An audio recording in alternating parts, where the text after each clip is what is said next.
Welcome back to the Midnight Who Show, and tonight we'll be reviewing Deadpool 2. When I first watched this film back in 2018, I remember that I was a bit disappointed with this film. I still enjoyed it, but it just wasn't as good as the first film for me.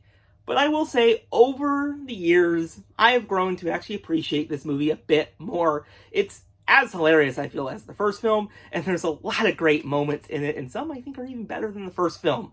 Now, one of my favorite things about this film are some of the new characters that are introduced. I really do enjoy the character of Domino. I like their superpower that's just luck, and how Wade, of course, makes jokes about that, like how is that a superpower? And it is really shown in the X-Force scene. And, of course, Cable. They are a great character.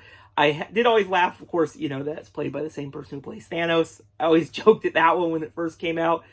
But they do a great job as Cable, and is one of my favorite X-Men characters, so I definitely enjoyed seeing it on the big screen. It was awesome. And their just interaction with Wade was a personal highlight of this film. Now, I briefly mentioned, of course, when I talked about Domino, that X-Force scene. That was a hilarious scene. You know, of course, Wade builds this entire team of X-Force to basically save this kid, but it has disastrous consequences as they don't really all survive, except Wade and Domino, and that's just hilarious. And I like a little cameo with, of course, the invisible superhero. That was great. So what's interesting when I rewatch this film is it has some of the very similar problems that I have with the first film.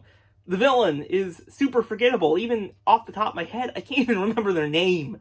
It just doesn't really, you know, hold much memory. Now, of course, as everyone knows, Cable is a time traveler, but they basically stop their chance to ever go back in the future by saving Deadpool. However, that does bring a little bit of consequences because, well, Negasonic Teenage Warhead was able to fix it. And, well, that makes Wade go on a time travel adventure where he saves, of course, Vanessa. He stops the X-Men Wolverine Origins version of Deadpool, and even saves probably some people from Green Lantern.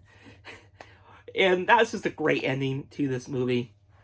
But yeah, overall, Deadpool 2, I think, is a hilarious film. It's definitely not as good as the first film, but there's still a lot of great moments in it. It brings back all the cast members that you really enjoyed from the first film. They have a lot of great humor in this film. I like a lot of the action. And I do like this new team dynamic that forms between Deadpool, Cable, and Domino in the later half of this movie.